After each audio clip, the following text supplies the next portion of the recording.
and genetics parts. So right now, for the next 2 more days, we will continue with genetics. Then after that, around 1 week, we will spend with social anthropology.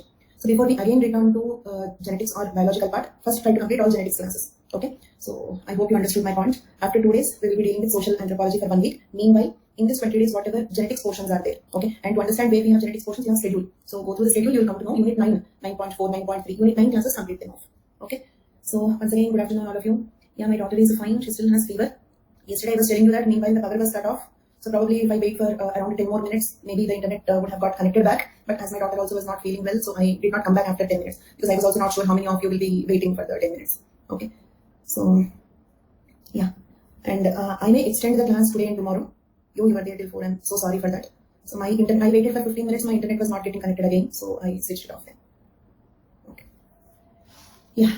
So, and sorry for the inconvenience yesterday. And then now, like, I may have to extend the class today and tomorrow. Okay. So we were discussing about the mutation. Okay. And we have seen recurrent and non-recurrent mutations. Let us try to compensate, and I'll be little fast. Wherever you don't understand, stop me there. Okay. So don't wait till the topic is completed. So we were discussing about mutation. Okay. So for a non-recurrent mutation, P1, like A getting converted into small a getting converted into small a before the conversion. It means before mutation, P0 is equal to 1, Q0 is equal to 0, because this is the mutation which is occurring for the first time. Okay, so we were calculating P1 formula. P1 is equal to P0, means what was initially present, what was the initial gene frequency of capital A minus some proportion of capital A is getting converted into small a. What proportion? Because the rate of this mutation is U. So U proportion of P0 means U proportion of capital A is getting converted into small a. So P0 minus UP0 is the formula. Then delta P, basic formula for delta P is P1 minus P0, and we are substituting this P1 equation here. So delta P is equal to P0 minus UP0. Okay, minus P0. So delta P is equal to minus UP0. Okay, so like U proportion of P0 negative change, because that much proportion is getting deducted from here and adding here, getting converted into small a. Capital A getting converted into small a means what? Something is going from capital A adding to small a. Okay, so same way, like now let us calculate Q1. Q1 is equal to Q0, means initial gene frequency of small a, and something is adding to it. What is getting added to it? U proportion of P0 is getting added to it. Okay, and delta Q is equal to Q0 plus UP0 minus Q0. So this is plus UP0. Okay, what is getting deducted there is getting added here. Okay, fine. This is all clear. Now let us discuss about recurrent mutation. Recurrent mutation. 2 instructions. Okay, complete concentration and keep responding. And then wherever you don't understand, stop me there itself, ask me there itself, and all of you. So like once again, I'm openly telling you one point. You can compare this notes, this content with 10 standard reference textbooks which others recommend, or 10 materials of the other sources. Okay, and you can compare the content in the notes given to you is more than all the sources. Okay, and this content, with this content, if you have reasonable intelligence and legible handwriting, you can score up to 320 marks easily. Okay, and this covers 100%, means with this you can answer 8 out of 8 questions in paper 1. Okay, or at least 5 questions out of 8 will be 100% familiar to you from this notes. Okay, so from your side, my request is complete concentration, take the classes very seriously. Okay, and you have to understand and you have to memorize everything from the class. So listen like that. Okay, then minimum 5 questions, because you have to write 5. Minimum 5 out of 8 questions in both papers. Minimum 5 out of 8 questions in both papers will be from notes. This is 100% guaranteed. Okay, then so maybe more than that also, especially when it comes to paper 1. Okay, then now coming to recurrent mutations. Recurrent mutations. Okay, in the case of recurrent mutations, here also you are going to tell me the formula, and this time I want 100% people to answer the questions. Okay, see, capital A is getting converted into small a, means, and this is recurrent mutation, right? So many times capital A got converted into small a. In many people, for example, in my genes capital A converted into U, but in all your genes also capital A converted into small a. So this is not a non-recurrent mutation, it is a repetitive mutation. So same mutation occurred in several people in the population. So the population will be like this. So let's assume capital A, small a. Did you understand my point? Okay, small a also. Why? Because many times capital A got converted into small a. Is the situation clear? So what is the P0 value? We don't know, but definitely this is not equals to 1. Agreed? What is Q0 value? We don't know. That is not given there. Okay, so if they give it in the form of a problem, yes, we will know. But as I said, we are just deriving some equations, but they never gave a problem to solve. Okay, so Q0 we don't know the value, but definitely this is not 0. Agreed? And the rate at which capital A is getting converted into small a is U. Okay, and this time the rate at which small a getting mutated into capital A is V. And in the previous case, we did not consider this V. Reason is that was a non-recurrent mutation. Okay, means what? Let us suppose in the entire population, all are capital A. If you remember the recurrent mutation, I mean non-recurrent. Okay, in the entire population, all are capital A. Okay, but what happened is, all are capital A, but what happened is only one capital A got mutated into small a. Only one capital A got mutated into small a. Right? So the small a is very negligible proportion. Agreed? Very negligible proportion of small a in the population. Okay, so that one small a getting converted back into capital A again is a negligible chance. That one single small a again getting converted back into capital A, chance is negligible. So we did not consider the possibility of small a getting converted into capital A. But here we have almost equal proportions of capital A small a. So when capital A can get mutated into small a, why small a cannot get converted back into capital A? Do you understand? If capital A gets mutated, we get small a. If small a gets mutated, we get capital A. Agreed? Both are possible here. And why this V we did not consider in the case of non-recurrent mutations? Why we did not consider this V term in the non-recurrent mutation? Because small a proportion is negligible. So the chance of that one single small a getting converted back into capital A is rare, may not even happen. Even if it happens, the V value comes out to be negligible. Is it clear? So we did not consider. But here we have to. All of you tell me, should we consider V term here in this situation? Because the chance of A getting mutated into small a is almost the same as the chance of small a getting mutated back into capital A. In this situation, we need to calculate P1. We want P1 equation. Okay, for this I'll tell you a small story first. This time let us suppose I have 10 apples. Listen to the story quickly. I have 10 apples and I have given 2 apples to you. But you have 10 oranges. Okay, this time, like in the earlier story, you did not have anything. Okay, I had 10 apples, I gave 2 apples to you. So you made 0 plus 2. Did you understand? But this time, I have 10 apples, you have 10 oranges. Did you understand the story? I have given 2 apples to you and you have given 3 oranges to me. I have given 2 apples to you and you have given 3 oranges back to me. Is it clear? Then let us suppose, what is the total number of fruits with me? Let me first calculate the number of fruits with me. I had 10 apples. I have given 2 apples to you. Okay, and you have given 3 oranges to me. Okay, minus 2 apples plus 3 oranges. Okay, now tell me, okay, that number is not important. Tell me this equation in this format. Minus 2 apples plus 3 oranges format. Okay. Exactly, Sandeep. Exactly, Avish. P1 is equal to P0. First, what I have initially, okay, minus what is gone, P0. I have given 2 apples to you, minus 2 apples. But this time, you are not silent. You are giving me 3 oranges. Okay, so plus 3 oranges. That is plus VQ0. Plus VQ0. Exactly. All of you are correct. Wonderful. That's all. That's it. We got it. Okay, because you have oranges, you will give oranges only. You cannot give me apples when you have oranges. So this is VQ0. The proportion of Q0 is coming here. Your proportion of P0 is going there. That's it. Done. Okay. Then delta P P1 minus P0, and let us substitute the P1 equation in that. Means P0 minus UP0 plus VQ0 minus P0. Done. So plus P0 minus P0 cancel. So this is minus UP0 plus VQ0. Okay, but equations do not exist in that format. So let us take VQ0 minus UP0. Okay, we can write like this: VQ0 minus UP0. Right? Is it stuck?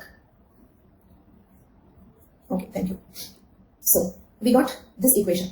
Now let us take another equation. This time, those who could not answer previously, you try to answer. Same logic. Okay, I want Q1 equation.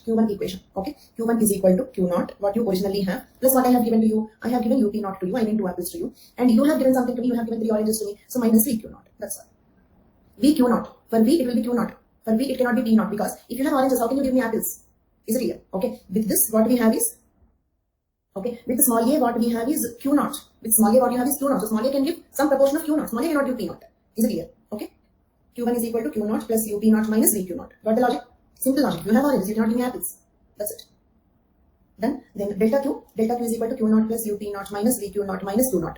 Okay. Plus Q0 minus Q0 gets cancelled. This is UP0 minus VQ0. Exactly. What is getting deducted there will get added here. Okay. And what is getting deducted here will get added there. So plus there is minus here, minus here is plus there. Got my point? So with this we completed mutation. Let us see how this is given in the notes. Okay, in the notes, recurrent mutation. When a given mutation occurs regularly, repeatedly, although at a very low rate. Why although at a very low rate? Because reason is mutation itself is a rare event. What kind of mutation it is? Leave all those things, but mutation itself is a rare event. Then this is called as a recurrent mutation. Change the gene frequency after mutation Q1. Q1 is equal to Q0 plus UP0 minus VQ0. P1 is equal to P0 minus UP0 plus VQ0. U proportion of P is changing to Q. U proportion of P is changing to Q. And V proportion of Q is changing to P. Did you understand the meaning of this equation is? These are the equations. Meaning of the equations. U proportion of P is changing into Q. And V proportion of Q is changing into P. Is the statement clear?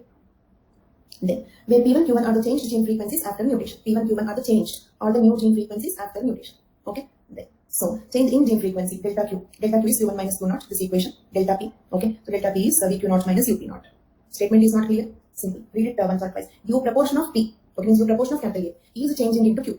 U proportion of capital A is changing into small a. Or U proportion of P is changing into Q. Same way, V proportion of. Okay, V proportion of, because if you look at this equation, V proportion of Q is changing into P.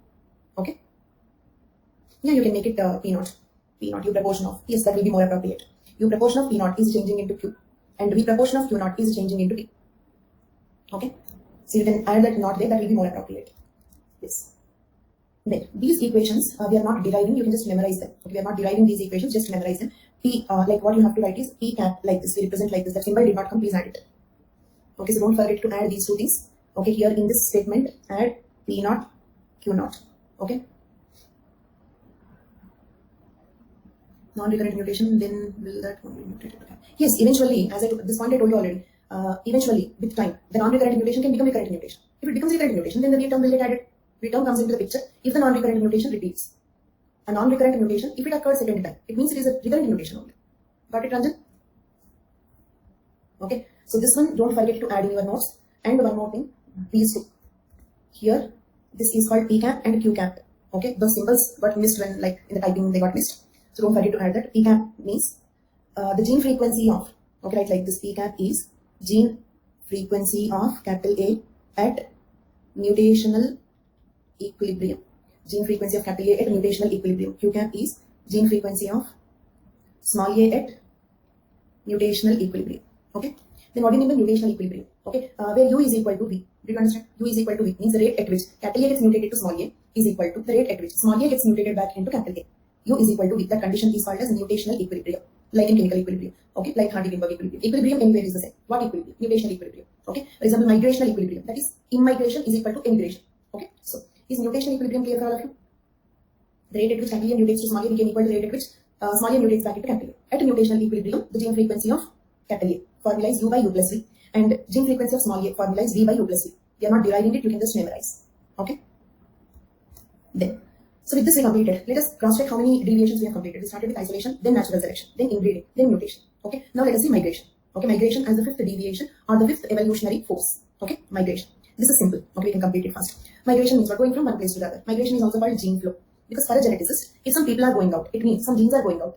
And some people are coming into our population. For a geneticist, it means, okay, some genes are coming into our population. Did you understand? For a demographer, it is about number of people. For a geneticist, it is genes going and genes coming, not people going, people coming, right? So migration is also called as gene flow. Okay. Then some people go out of the population, and it is called emigration. They are going out. Emigration.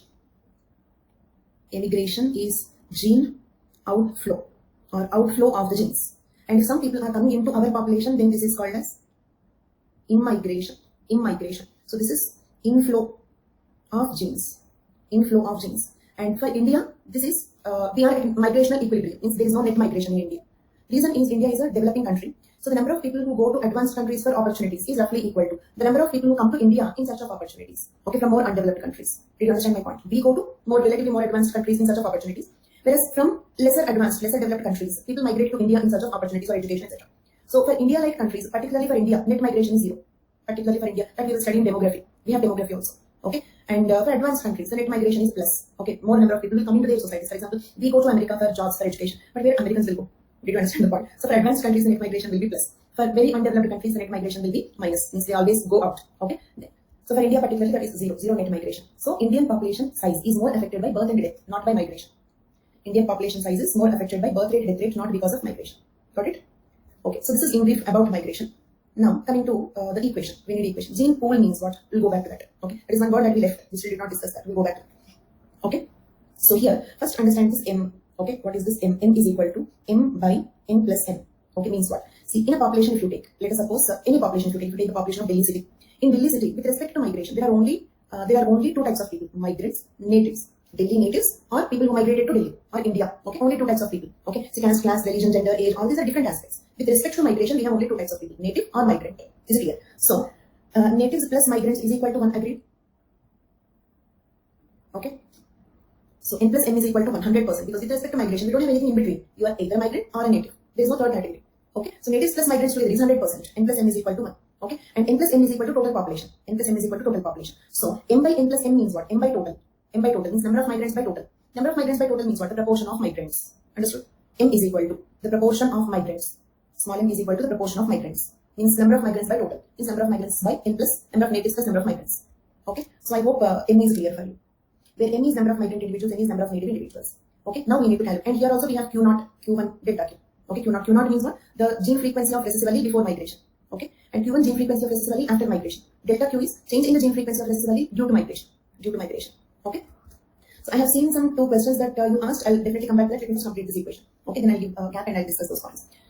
Okay, so now we have to calculate Q1.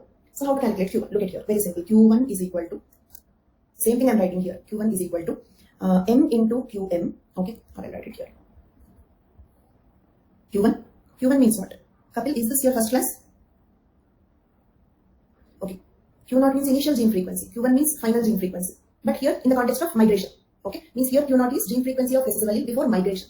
When we were discussing mutation, there also we used Q0, but that is before mutation. Here this is before migration. Same words, Q0, Q1, delta Q, but here in the context of migration. Okay, so now we have to calculate Q1 formula. No, we have dominant allele also, but because we have an original equation p plus 2 is equal to 1, okay, so we can derive the other value if you know one value. It means if you know q1 value, say q1 is equal to 0.3. Tell me what is the p1 value? q1 is equal to 0.3. Okay, so p1 value is 0.7. So we need not derive an equation for that. For mutation, we derive just for practice. There also in the exam, if you write for one allele, it is sufficient. In the exam, if you write either for p or for q, it is sufficient. But we did it only for practice. Here we are doing only for q. Okay, why I have chosen q random? You can choose p1 also. Okay, I have chosen q1 randomly, right? So we are trying to get q1 equation.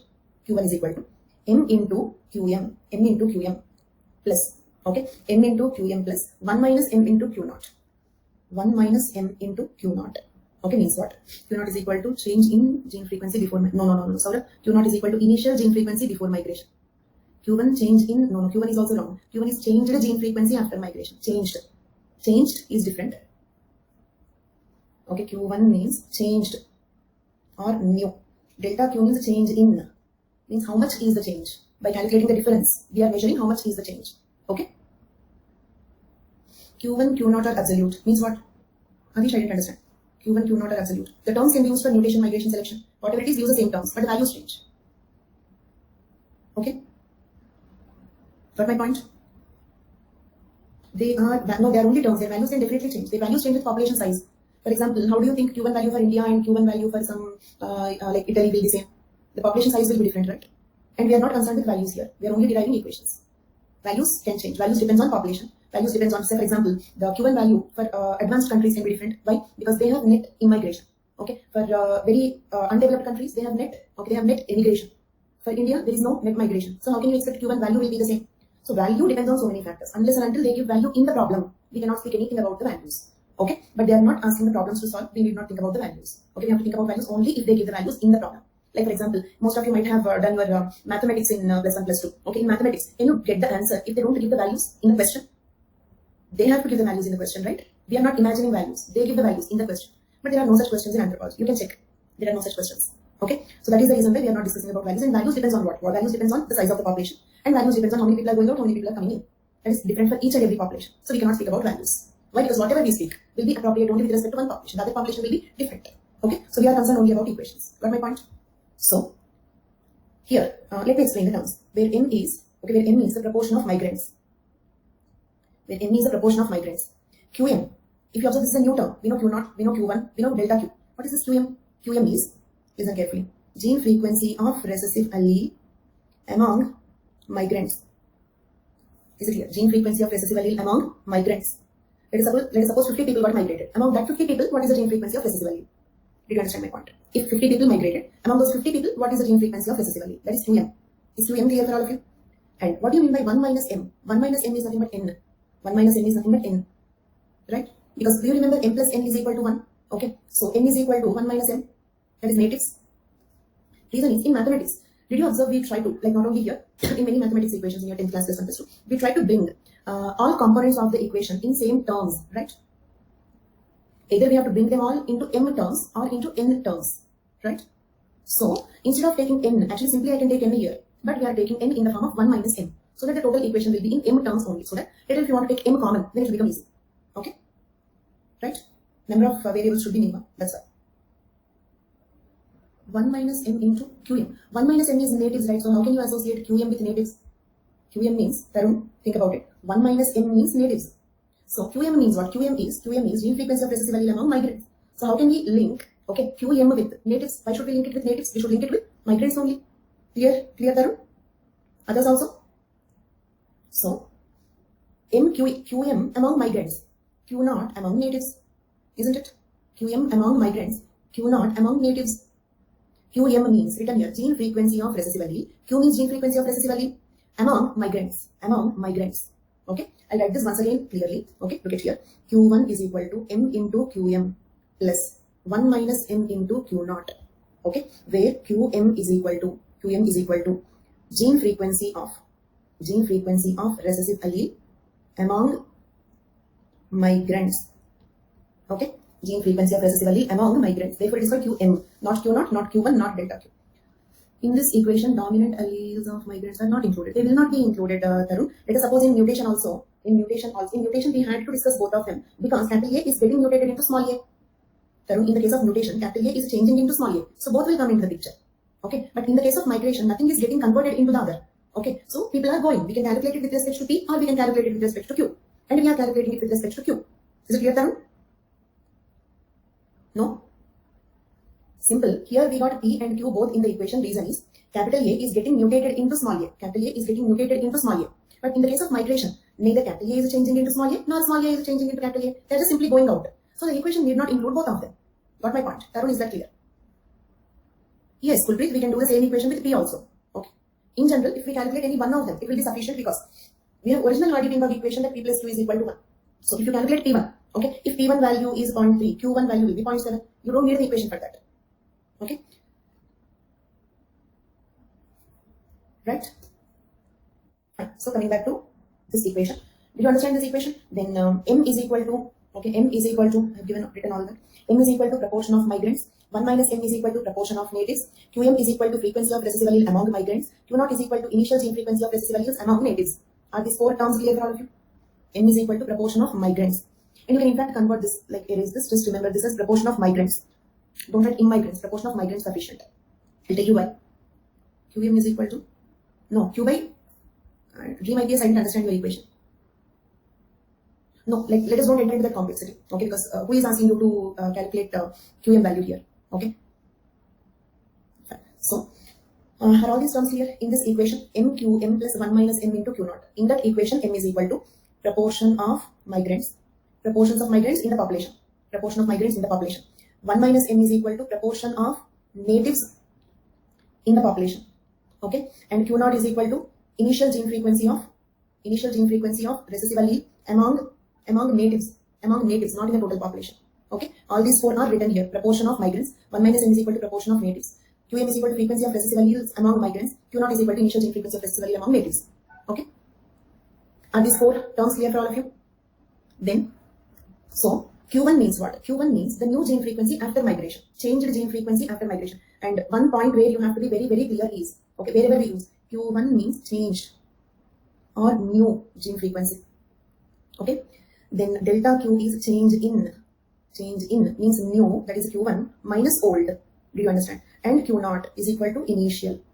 Okay, so I thought I need to clarify this once again. Okay, because one student who regularly answers very correct did some mistake in this. So I thought I have to clarify this once again. Is this clear for all of you? And in migration, we are using another word QM. In migration, we are using the other word, another term QM. This is different from all these 3.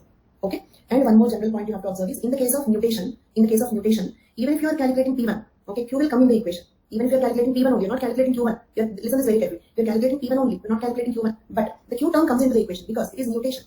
It is mutation. One allele is changing into the other allele. So the event involves both alleles. This event involves both alleles. So even if you are calculating P1, Q will come into the picture. Or even if you are calculating Q1, P will come into the picture. Do you understand? Okay. But for other changes, it is not like that. This is only for mutation. Okay. So, let us start with this basic equation. Okay. What does this mean? Q1 means what? Q1 is the changed or the new gene frequency after migration. After migration, what happened? Let us suppose 1 minus M into Q0. Okay. This is the initial gene frequency before migration, right? Agreed? This is initial gene frequency among the natives before migration. Initial gene frequency among the natives before migration. But due to migration, some people came into this population. So we are taking plus. Plus what came? M into QM. Okay. Like gene frequency of recessive alleles among M, proportion of migrants. MQM added to it. Actually, with this, the concept is completed. We are just rearranging this equation. In a way, this is the final equation.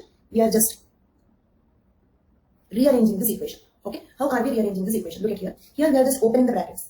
If you open this brackets, when you open the brackets, you have to multiply both the terms in the bracket with the term outside, right? Okay. So then once you open the brackets, it will become MQM plus Q0, 1 into Q0 minus M into Q0 MQ0. There is one small mistake here, MQ0. Typing errors. Then, so now what we are doing is rearrange the equation. It means bring all M terms towards one side. Just rearrange the equation. Do you understand? Okay. MQM minus MQ0. This we got here, this we are taking here. Do you understand? Bring this one here, bring this one here. Just rearranging the equation. Okay. MQM minus MQ0 plus Q0. Are you all understanding? Otherwise, please tell me. I will never consider a doubt as a disturbance in the class. Because if you don't understand, class totally is waste. Disturbance is far better than wasting it. Okay. So now last step, what you are doing, take m common. Actually, why we brought it here, why we wanted to make this shift, okay, because we wanted to take m common. Take m common. From this, when you take m common, then it will become qm minus q naught, isn't it? M into qm minus q naught plus q naught, right? Done. And actually, you can stop with this also. With this, the concept is clear. This is only, these steps are only rearranging the equation, just making the equation look better. That's all. In the case of word limit constraint, you can directly write this equation, or you can just write this equation and leave it, no problem. All the equations will convey the same meaning in this, right? Fine. Q1 is clear. Now we want delta Q. What is delta Q? Delta Q anywhere is Q1 minus Q naught. Because we calculated Q1 equation, we derived Q1 equation. Okay. So let us substitute Q1 equation in the place of Q1. So this becomes M into Qm minus Q naught plus Q naught minus Q naught. Agreed? Plus Q naught minus Q naught gets cancelled. So delta Q is equal to M into Qm minus Q naught. M into Qm minus Q naught. This is delta Q formula. The migration is also over. So we completed 5 deviations. Okay. So delta Q is equal to Q1 minus Q naught, M into Qm minus Q naught plus Q naught minus Q naught. These two gets cancelled. Delta Q is equal to M into Qm minus Q naught. Now, finally, now answer this question. From this equation, can you say, if you observe, like I wanted you to erase this, I wanted you to remember this as migrants. Okay. And I said I'll tell you the reason later. Now let me tell you the reason what it is. Answer this question. From this equation, can we say whether this is immigration or emigration? From this equation, can we say whether this is immigration or emigration? Everybody, all of you, can we say? Very good, very good. You are very, very intelligent. Because in most of my previous batches, many students said that it is immigration. Most of my students, most of the other students said that it is immigration. Can you guess what is their logic? Why they might have said that this is immigration? Looking at the symbol plus, plus sign. Yeah, you are. I'm not saying, because the plus symbol gives a feeling that I didn't know, so immigration. Did you understand my point? But actually, the plus symbol does not just convey anything. Reason is, answer this question, what is the value of 5 plus minus 2? 5 plus minus 2. So plus symbol does not convey anything unless and until we have values. Okay. So looking at this plus symbol, we cannot say. See, M2M is adding no, so it is immigration. Is not a correct logic. Okay. From equation, we cannot say that it is immigration or immigration. That's why I wanted you to correct this. This is a typing error. Okay. And also one more thing, like in keeping the total notes here in the slides, one very good advantage is if at all there are any minute typing errors, okay, natural, like especially when we type equations and all, so those can also be rectified. Okay. And your notes will be familiarized to you in the class. When you open the book, it won't look like something unfamiliar. Okay. So it looks very familiar. So something which we are seeing it daily. Next. So yes, so that is the reason why here immigrants is wrong. Migrants is, because we don't know that they are immigrants or immigrants. Then how can we say whether it is see, the book is delaying for these classes only, okay, because like this is once again a new platform for me, and previously I completed that science and technology batch, which was a crash course, which again like I took for the first time on this platform. So making slides, PPTs, collecting copyright issues, collecting the information which do not have such issues. So this is all taking some time, so I'm unable to dedicate time for proofreading and finalizing the content in the book. So that is the reason why it is getting delayed. But like it will not have nothing much more than this, but the point is you'll have everything in some colors and you'll have everything in one place. Okay, so that will be the advantage of it. It will come, like it won't take so much time, maximum in a month. Okay, it should come out in a month. Okay, so fine. So now, okay, from the equation we cannot say whether it is immigration or immigration. But finally, okay, if like somebody is doing the problems, if somebody got some values and doing the problems, then if delta Q value is negative, what does this indicate? If delta Q value is negative, then what does it indicate? Okay, see, delta Q is equal to Q1 minus Q naught, right? Okay, delta Q is negative means what? Q naught is more. Okay, when delta Q. Okay, so when delta Q value will be negative, when you subtract like a bigger value from a smaller value, Q1 value is more. Okay, so when Q naught value is more, okay, then you will get negative value. Q naught value is more means what? Okay, Q naught value is more, Q1 value is less. It means what? Some people are going out. Okay, so therefore it is emigration. Okay, so look at here. If Q1 is lesser than Q naught, delta Q value becomes negative, then it is emigration. If Q1 is greater than Q naught, then delta Q value becomes positive. This is immigration. Then if Q1 is equal to Q naught, delta Q value becomes 0. But this is again mistake. Sorry, no net migration. No net migration. No migration is impossible. This is a blunder in fact. No migration means what? All bus stops, railway stations, airports must be shut down. That did not happen during lockdown also. Got my point. Zero migration is impossible. Zero net migration. Means number of people who go out is equal to the number of people who come in.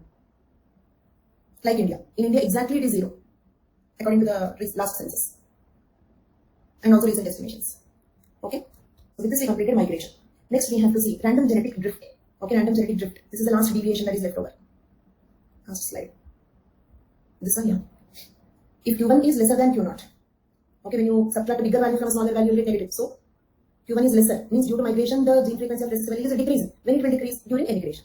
Okay, fine. So now the next one, like here inbreeding, but that inbreeding we have already completed. Okay, we completed inbreeding first. Then we went back to mutation. So this is something which we have already completed. Next one, random genetic drift. Okay, let me explain. This is also interesting. Okay, here what happens is, look at this population.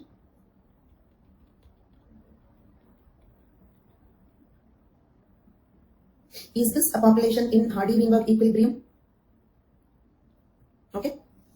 Then let us suppose, now look at here. Then let us suppose a huge natural calamity occurred here. Okay, a huge natural calamity occurred, some volcanic eruption or earthquake or tsunami. Okay, a huge natural calamity. So most of them died. Most of them died. And let us assume 2 people survived. Which 2 people survived is just random. Okay, listen this very carefully. We enter into the concept. Which 2 people survived is just random. Say for example, if an earthquake occurs, okay, does it mean that healthy people will survive, unhealthy people will die, or strongest people also may die, weakest people also may survive, right? So if a tsunami occurs, okay, will bodybuilding help in fighting the tsunami? No, right? So strength, health just does not matter. Random luck. Some people will survive. That's all. So randomly, some 2 people survive. Corona is not absolutely like that. Health and strength matters. Health and strength matters. Okay. So now this is like earthquake or something. Okay. Here 2 people survived. Which 2 people survived? Let us assume small a survived. Remaining all have died. Okay. Then here it means P became 0, Q became 1. Agreed? P became 0, Q became 1. Just in matter of minutes or hours, not generations. Just in a matter of minutes or hours. Agreed? Very quickly, sudden change, unpredictable change. And this is not because of mutation, natural selection, migration, inbreeding. This is not because of any of those factors. Agreed? Just randomly it is changing. Therefore we call this as random genetic drift. Random genetic drift. Is it clear? And draw this like this, exactly like this, because this is called as bottleneck effect.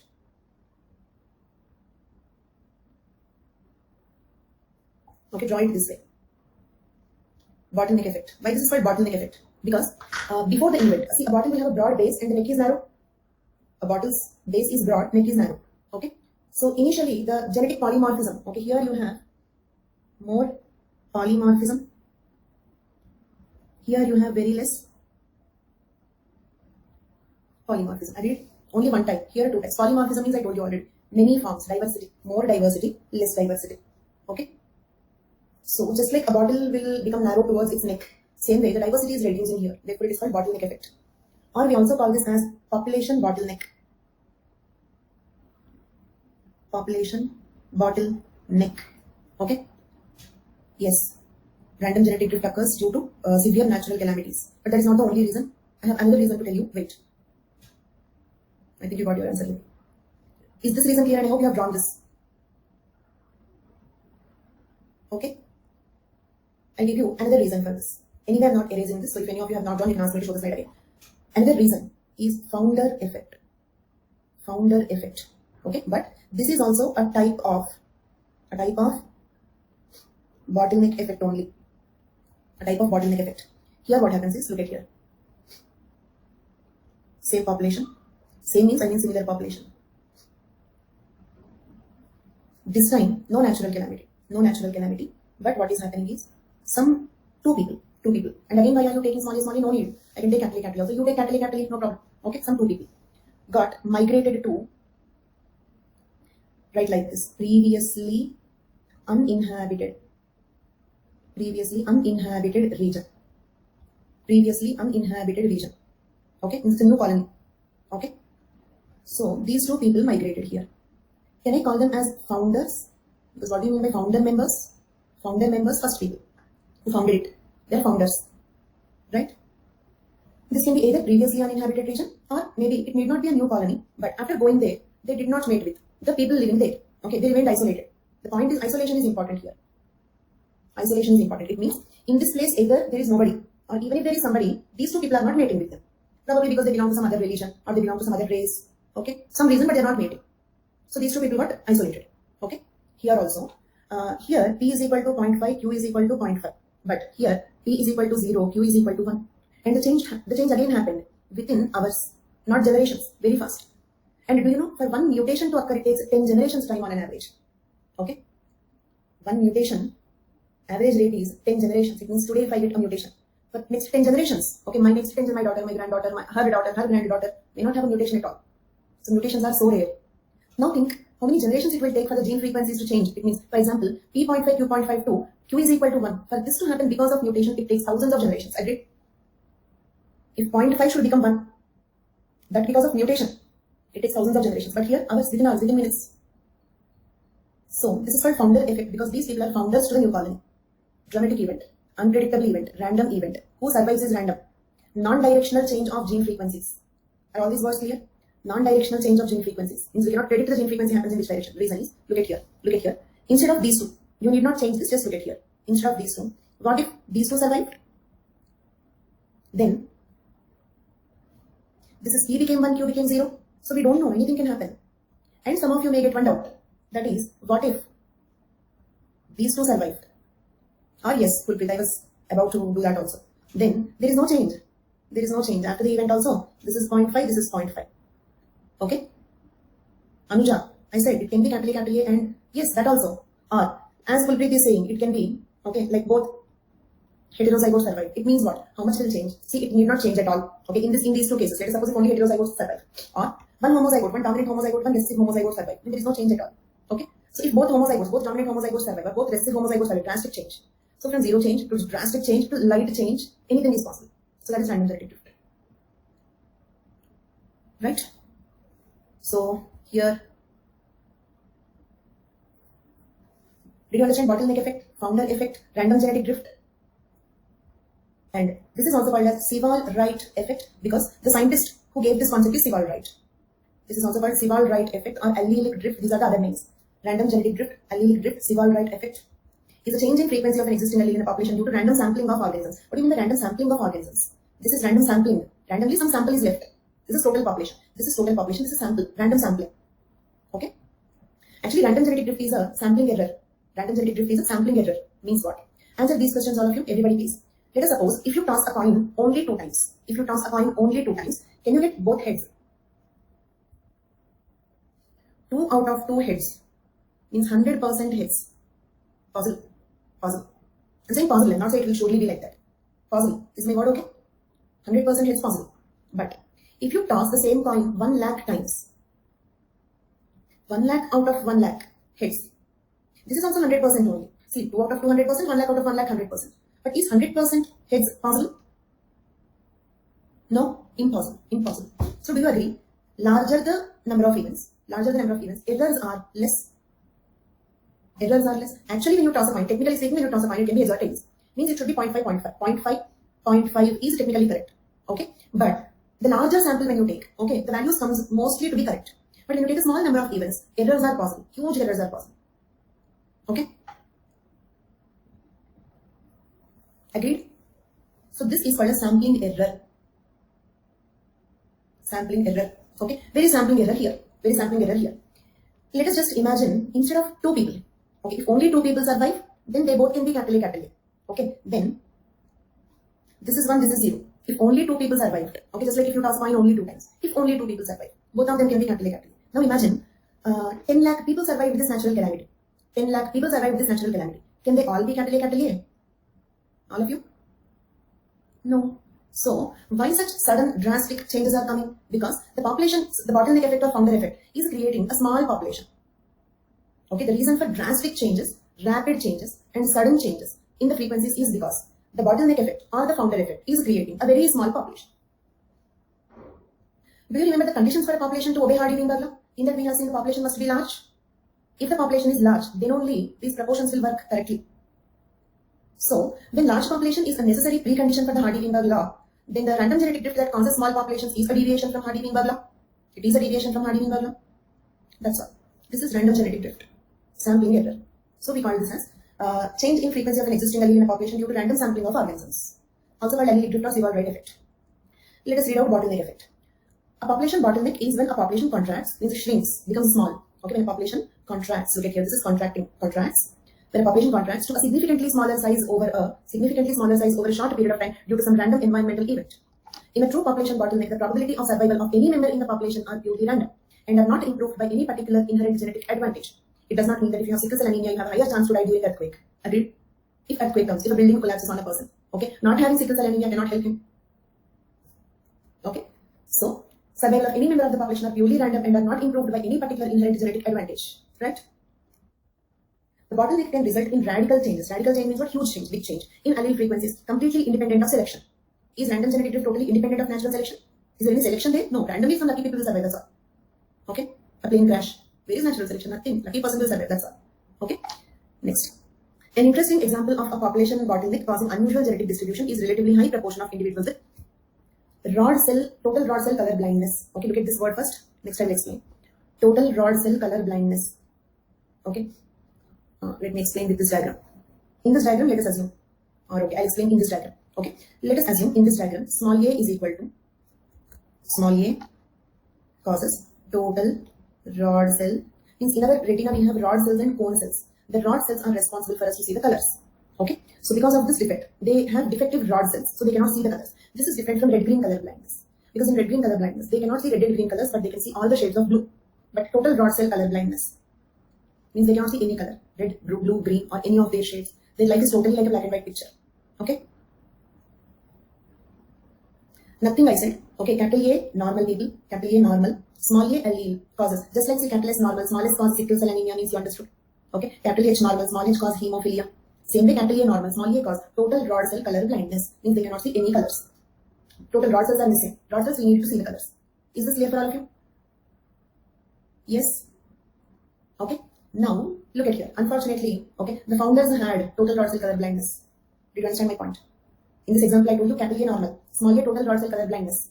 Unfortunately, in this founder effect, the two people who went there, okay, let us assume not only two people, but most of them, okay? Because see, this is an extreme example I have given, but usually in a founder effect, it's not that only two of them will go, and both of them will be small a, small a. Let us suppose very few people, small population went here, and that small population included some two people who have this total rod cell color blindness. Understood? Okay. So now let us read it from here.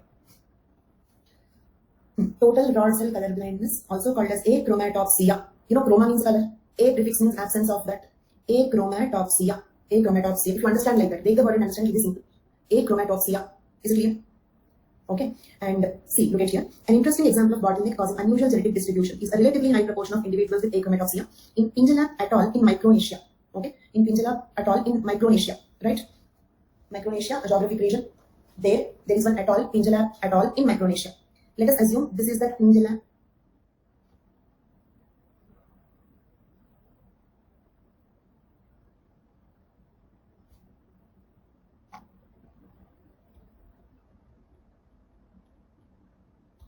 Understood? Some people have migrated, and let me also make a small correction here. Let us suppose this is not only small a, few people have gone. Few people have gone. Okay. Very few people have gone. Like this. Let us assume 5 people have gone, some of them had this disease. Okay, and where they have gone, some small island-like place, Pingelab et al. In Micronesia. Okay, and small a causes what? Achromatopsia. Achromatopsia. Clear for all of you?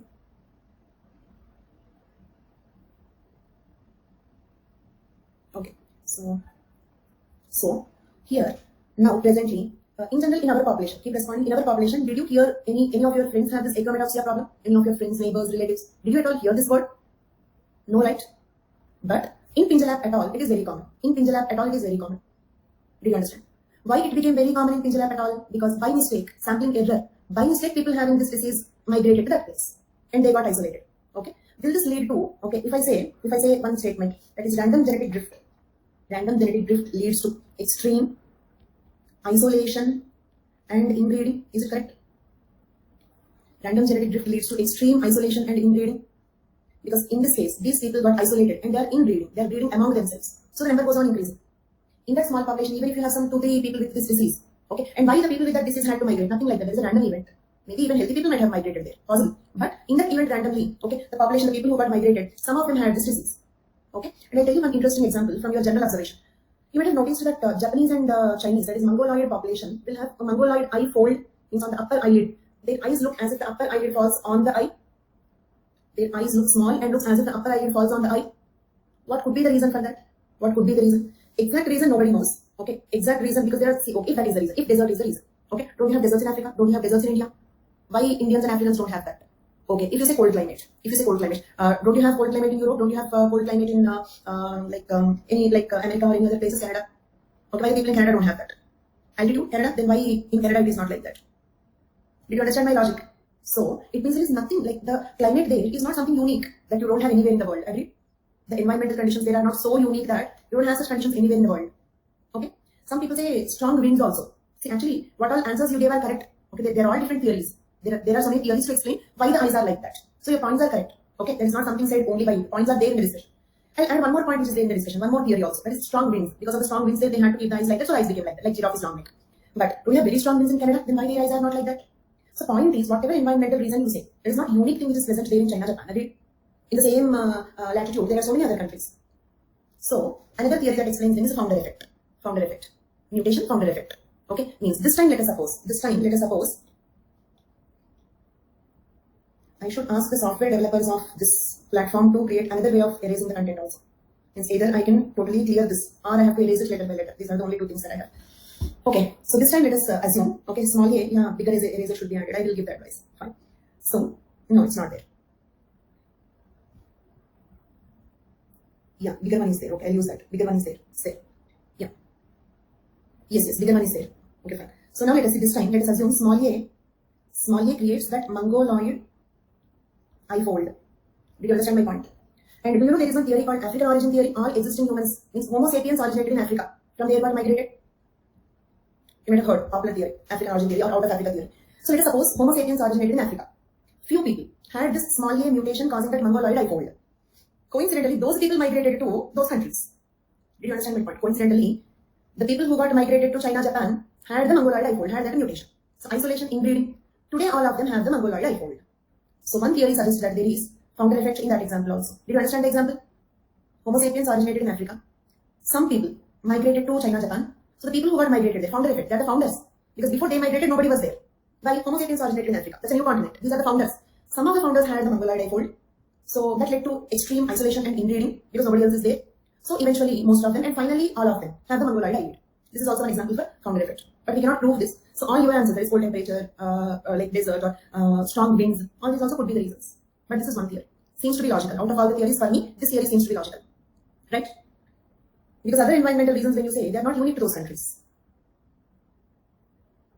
Same way, here, achromatopsia also called as total broad cell color blindness. Okay, some people migrated to Pinjalap atoll. Coincidentally, some of them had this disease. Gradually, their numbers increased. Today, okay, this achromatopsia is very common in Pinjalap atoll when compared to general population. Okay. Yes, we can write this example for founder effect, but right there, this is one of the theories. One theory explaining the mongoloid eyelid. Okay, that is a very good example for founder effect, but one theory explaining the mongoloid eyelid. Okay, okay, fine, mongoloid eyelid. Okay, leave it. Did you understand achromatopsia example? It is not blindness, there is only color blindness. So if colorblind people should vanish, most of the animals should vanish. How the animals are surviving? Most of the animals see black and white pictures only. Their world is not a color cinema, it's a black and white movie. And you know, we say the bull will get agitated with red color, but that's not correct. Because bull actually sees only black and white colors, cannot see the colors. It is only because of an action they do, that's all, not because of the color. Survived, they could have died also, Adish, but survived luckily. So unluckily today they have higher chance of that disease.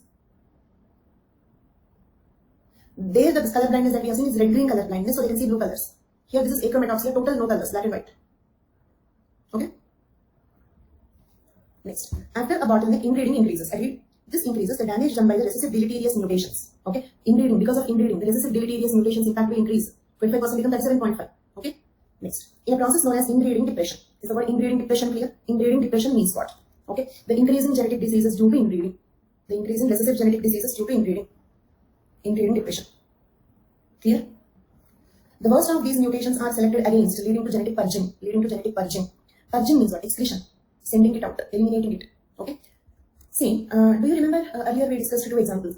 Small c people. Small c do not die. But smallest die. Is it clear? Okay. Means if nature should eliminate them, nature can eliminate which one? A or B? CC or SS? B. Smallest, right? So this is the meaning of that sentence. The worst of such mutations will get selected against, leading to genetic purging. Means what if all of them die? Okay, then we will not have that at all. Elimination is by death. Then also one more thing I'll ask you. Okay, take here. Let us suppose catalyst, smallest. Okay, let us suppose these two died. Okay, these two died. But answer this question. Okay, is smallest allele eliminated? Is smallest eliminated? Exactly, Libby. Okay. So why smallest is not eliminated? In which form does it exist? Why smallest is not eliminated? In which form does it exist? In the form of carrier or in the form of heterozygote? It will exist. So do you agree if I say nature cannot completely eliminate recessive diseased alleles? Nature cannot completely eliminate recessive diseases? Very good, intelligent people. Okay, but this time I'll ask you another question. Let us suppose this is some dominant disease. Dominant disease. I'll give you one example. Huntington's disease. Huntington's disease. Here, capital A causes Huntington's disease, small a is normal. Did you understand? Okay, capital A causes disease, small a is normal. And I think one of the students was asking me this earlier. Okay, are all the diseases recessive diseases only? Don't we have dominant diseases? We have. This is one example. Is the example clear? And let us suppose, if this is lethal, capital H, capital H, capital H, capital H, or let me take A's only. Capital A, capital A. Now, okay, now answer this all of you. Can the homozygotes die due to this disease? It's a neurological problem. Listen, Abhija. Can the homozygotes, dominant homozygotes, I mean to say, dominant homozygotes, yes, they can die. Can the heterozygotes also die? Heterozygotes also? Ananya, think. Akash, Jagriti, think. Can the heterozygotes die? Yes. Reason is this is dominant allele. Do you remember dominant alleles express even in the heterozygous conditions? So if the dominant allele causes the disease, heterozygotes also will die. If dominant allele causes the disease, heterozygotes also will die. Now, is capital A totally eliminated? Is capital A totally eliminated? So, this is called as genetic purging, excretion. Nature is totally excreting that allele. Genetic purging. Okay? Genetic purging is possible in two situations. It is possible only if the disease causing allele is, okay? For genetic purging, we have two conditions. One is the disease causing allele must be dominant allele. Agreed? Recessive diseased alleles can never be purged out of the population. They continue to exist in the form of carriers. Okay? Huntington's disease is a neurological disease, brain disease. Okay? Second one, it should be lethal. It should be lethal. Let us suppose, okay, if capital A cause color blindness, will this be eliminated? Capital A only, dominant allele only, but not lethal. Color blindness. Will it be eliminated? Can the nature purge that? No. So genetic purging means an allele will be totally eliminated under two conditions. If it is dominant allele and if it is lethal, means dominant lethals can be eliminated. Dominant lethals. Okay. In next 2-3 days, we are going to see about dominant lethals also. So remember that word, dominant lethal. Okay. Is it clear under what conditions an allele can be totally purged out? The worst of these mutations are selected against leading to genetic purging. Next, this leads to further loss of genetic diversity. Agreed? If one allele is eliminated, see, do you agree more the number of alleles, more will be the genetic diversity? More the number of alleles, more will be the, lethal means deadly, causing death. More the number of alleles, more will be the genotypes, more will be the genetic polymorphism. So, if one allele is eliminated, won't it decrease genetic diversity? Repeat genetic purging. It's half an hour story here. Do one thing, please watch the recorded version once again. I will also get some watch minutes. Okay. So genetic purging means one allele should be totally lost from the population. Okay. So under two conditions, an allele can be eliminated from the population. What are those two conditions? The two conditions are, one is it must be dominant allele, because if it is a recessive allele, then it will exist in the form of heterozygotes. And it should be a lethal allele, because if it was simple disease like color blindness and all, nature cannot eliminate that, because elimination happens in the form of death. So it should be lethal allele and it should be dominant lethal. Right? If A causes color blindness and is not lethal, here dominant A will act as a carrier, yes. Okay. Dominant lethal is dominant and lethal. Means if dominant allele is the lethal allele, then it is called dominant lethal. Okay. So this genetic purging leads to further loss of genetic diversity, agreed? Genetic purging leads to further loss of genetic, because one allele is eliminated. So the genetic diversity, two alleles, one allele, which is more diverse than two alleles. Then. And even beneficial adaptations may be permanently eliminated. How do you think a beneficial allele can be eliminated?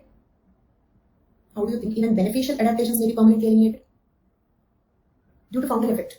Let us suppose, okay, in the founder effect, all unfortunate people founded the nucleus, then what? Do you understand my point? Due to founder effect, very beneficial allele can be lost. Both small a people have gone, but capital A is beneficial. Means due to founder effect, they lost capital A, which is beneficial. Okay, so this is the problem of genetic purging, ingredient depression. Okay, The loss of variation leads to surviving population vulnerable to any new selection pressure. Agreed?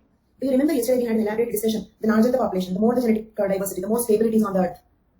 Okay? Because whatever happens, one type of the people will get benefited.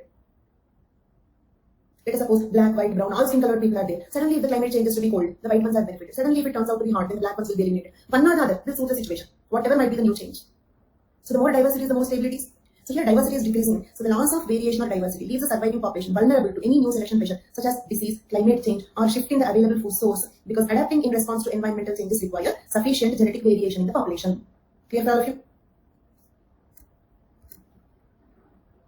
Then, founder effect. When very few members of a population migrate to a previously uninhabited region and form a separate new population, the founder effect occurs. For a period after foundation, the small population experiences intensive drift. The founder effect is a special case of population bottleneck. Clear? These are all the points which I have already explained. Another case study. Let us take one case study. In fact, two examples we have already discussed. This is the third example. One is the Mongola difold. Second one, this one, the achromatopsia. Okay, this one. A well-documented example is found in the Amish migration to Pennsylvania. Okay, a group of people, some ethnic group. The group is named as Amish people. Okay, like in the Indian context, Dravidian, Aryan, like that. That is one type of subrace, one type of ethnic group. Amish people migrated to Pennsylvania in the year 1744. Two members of the new colony shared a recessive allele for Ellis-Van Creveld syndrome. The disease name is Ellis-Van Creveld syndrome. Something that you have to buy heart. Even breaking does not help here. Ellis-Van Creveld syndrome. Two of them. Two of the Amish people who migrated to Pennsylvania. Next. Members of the colony and their descendants tend to be religiously isolated. Okay, they are religiously isolated and remain relatively insular. Insular means what? Isolated. Why? Because this Amish people belong to a different religion when compared to the people in Pennsylvania. So they did not marry them. They remained isolated. They remained insular. Okay. As a result of many generations of inbreeding, Ellis-Van Creveld syndrome is now much more prevalent among Amish than other general population. Agreed? In our population, did you hear anybody suffering from Ellis-Van Creveld syndrome? Did you at least hear the word? No. But if I ask the same question to that Amish people, they said, yes, it is very common. My uncle had it, my neighbor had it. Did you understand my point? That is not important. What happens in this symptoms of this disease is not important. Point is, there is some disease that became very common in Amish people because of the founder effect. Because if I give the symptoms, that is unnecessary here. See, Turner syndrome, symptoms are important. Here, symptoms are not important. Okay, understanding founder effect from this is important. So, examples completed. This is last point in this. Related debates. Okay, you're able to hear? Okay, related debates. Let me first explain the debate, then we will see. Meanwhile, there are some two questions here. Let us see. We are using capital and small alphabets. Use them only for representation purpose. I'm confused. No, they are not nucleotide bases. Nucleotide bases are only adenine, thymine, guanine, cytosine. In that case, they are A, T, G, C. Okay, then what about H? H stands for which nucleotide? C stands for which nucleotide? Okay, so just like H does not stand for any nucleotide, A here is not adenine. Alphabets A, B, C, D. Use uppercase alphabets for dominant alleles, lowercase alphabets for recessive alleles. Sandeep Patil, is that clear?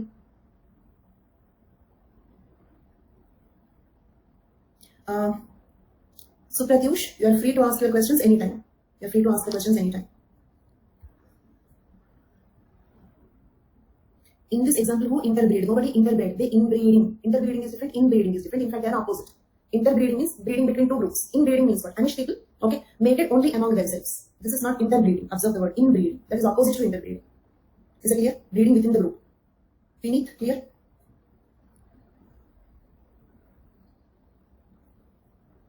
Next. Related debates. Let me first explain the debate, then I'll give it a reading. The debate is one type of people, one group of people, what they argue is random genetic drift does not cause evolution. Natural selection is the only force that causes evolution. This is one side argument. The other side argument, that is Sewall Wright proposed that natural selection is important, but random genetic drift is also one of the evolutionary forces. It will also help in the evolution process. This is other side argument. But what you have to observe is nobody is denying natural selection. Sewall Wright is not saying that natural selection is not an important evolutionary force. Natural selection is important evolutionary force, but random genetic drift also acts as an additional evolutionary force. But others argue that random genetic drift do not cause any significant impact on evolution. Evolution is caused only by natural selection. This is a debate. Is the debate clear? And there is no settlement for the debate. We have only debate, no solution. Okay? And some people say like this, some people say like that. Nothing is finalized. Related debates. Sewall Wright was the first person to attach significance means give importance to random genetic drift to small isolated populations with his shifting balance theory of speciation. Remember this word, shifting balance theory of speciation. Okay? Why random genetic drift is called shifting balance theory? Why random genetic drift is called shifting balance theory? Because in random genetic drift, do you agree the balance can shift within minutes? The balance, that is equilibrium. Before the founder effect, here it is equilibrium. Within minutes the balance shifted. The balance can shift in any direction. Therefore, random genetic drift is also called as shifting balance theory. Okay? Let me list out all the keywords here. Random genetic drift, allelic drift, Sewall Wright effect, inbreeding depression, Okay, genetic purging, bottleneck effect, founder effect, shifting balance theory. These are all the keywords. Okay, memorize the keywords. So, following right, Ernst Mayr demonstrated that the decline in genetic variation following the founder effect is critically important for new species to develop. Means Sewall Wright proposed, Ernst Mayr supported. Ernst Mayr supported that, yes, this is important. Right? Understood here? Random drift by means of sampling error came to be known as Sewall Wright effect. Wright referred to all changes in allelic frequency as either steady drift. Steady drift is natural selection, slow and gradual change. Drift means a change. Steady drift means slow and gradual change. Happens due to natural selection. Random drift due to the sampling error. Is it clear? Means from this sentence, look at this sentence all of you and tell me, is Sewall Wright denying the importance of natural selection? Is Sewall Wright denying the importance of natural selection? No. Sewall Wright is not denying the importance of natural selection. But he is saying that there will be two types of changes. Steady drift, that is natural selection. Random drift, that is sampling error. Is it clear? Sewall Wright was criticized by his colleague Ronald Fisher. Ronald Fisher. Is it stuck? Is it stuck? Okay, thank you. So, see, Sewall Wright said that there will be two types of changes, steady drift, that is natural selection, and random drift, that is something Sewall Wright effect that we are discussing now. Ernst Mayr supported this. Ronald Fisher is opposing this. What is he saying? He is saying that random genetic drift is not at all important. Evolution happens only due to steady drift, only due to natural selection. Is it clear? That is about the debate.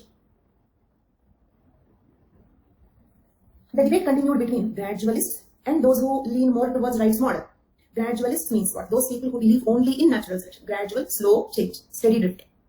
Gradual, slow change. They are called gradualists. Right? And opposite group is those who lean towards Wright's model, Sewall Wright's model. What is Sewall Wright's model? Gradual plus sudden. Both are there. That is Sewall Wright's model. Okay? Then in 1968, Moto Kaimura rekindled, means reinitiated the debate with his neutral theory of molecular evolution. Neutral theory of molecular evolution. It means what? See, for example, if any mutation is harmful, it will get eliminated. If any mutation is harmful, it will get eliminated. Okay?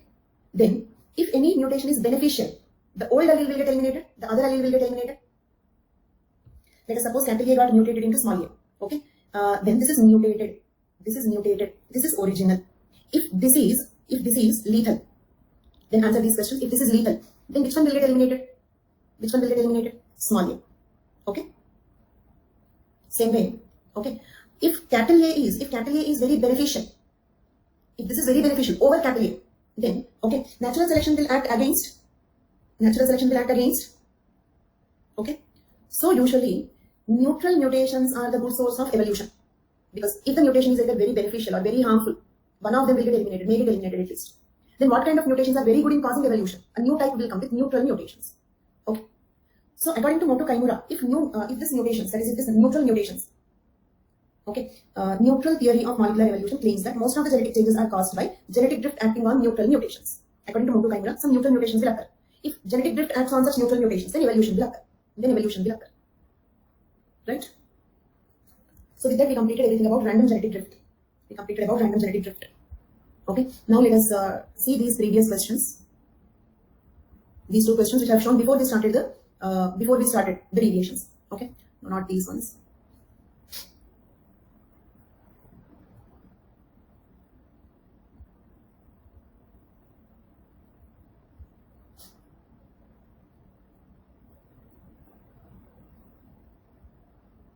These two questions. Okay. I'm going to stop it in 4-5 minutes. Okay, around 5 minutes this class will stop. And actually, we are going a bit slow than I scheduled. So it's taking some extra time is not the only solution. I may have to add some class, 1 or 2 classes I may have to add. Okay. Or another solution is,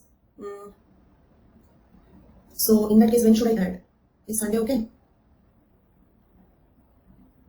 Okay, then mostly you will have the class on Sunday also, same time. Mostly, I'm not sure. I'll confirm it tomorrow. Any one of you, please remind me tomorrow. So if I take, because at a time more than 2 hours is difficult to follow it. Okay, now this class will stop within 4-5 minutes. Let us discuss these questions and wind it off.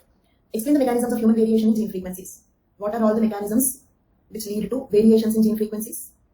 Morning time. In fact, morning time is better for me. Is 11 o'clock okay? 11 o'clock Sunday? 11 is my best time because, see, like what happens is that yesterday till 3 o'clock, I stopped everything only for the class. Means I don't plan anything, like I keep myself occupied till that. Okay, and 3 o'clock, at least if the class goes well, then it's okay, at least that satisfaction will be there. But if something happens to the class, like some internet issue or something, total mode off yesterday, like total, some dissatisfaction was there. Come back on Sunday, 11 o'clock. I can, but I don't know again how many people have 11 o'clock comfortable, all that I don't know. So, 8 o'clock is too early for me. Let us see that we will discuss tomorrow. Come back to this. Mechanisms of human variations in gene frequency. Okay. What are all the factors which lead to variations in gene frequencies? What all cause variations in gene frequencies? Mutation, migration, natural selection, random genetic drift, inbreeding. Right? So all that what we have discussed. You have to write about all these things. Isolation. Next. Discuss factors affecting gene frequencies among human populations. Both mean the same. So are you confident? Can you write these two answers? You have to write about them all. And use diagrams. Random genetic drift, bottleneck effect, founder effect diagrams, the population circle diagrams occasionally. Okay? Fine. Means, for example, you need not write derivations. You can directly write the final equation. Okay? You can concise. That's not a problem in this. You can omit debate. You can omit the debate. You can omit many points. It's not that you have to write each and every point. Just write what is the evolved effect. Okay? So that's all for today's class. Thank you. You can watch recording, no problem. You can watch recording. The only thing is we cannot talk. That's all. Anytime when you come to the live, you can ask. So keep occasionally coming to live, keep occasionally saying hi, and ask your doubts. Okay. So that's all for today. Thank you.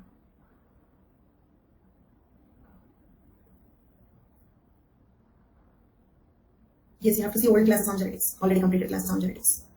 Bye-bye.